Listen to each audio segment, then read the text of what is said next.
છોટાઉદેપુરના social media influencer ઘણુ રાઠવાએ tribal food cafe ઊભું કરી ઓર્ગેનિક અને મિલેટ ધાન્ય પાકોમાંથી આદિવાસી થાળી પીરસે છે।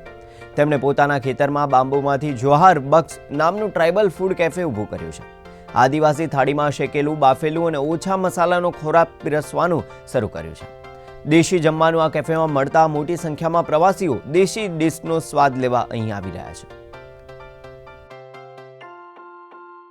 આપણી આદિવાસી વાનગીઓને લોકો ચાખી શકે। આપણે વિડીયોથી રેસીપી તો બધા જોવે જ છે, પણ આપણે બધાને એનો સ્વાદ પણ લઈ શકીએ એવી રીતે એવું વિચારીને અમે રેસ્ટોરન્ટ ઓપન કરી। એમાં અમે આદિવાસી વાનગીઓ રાખી છે।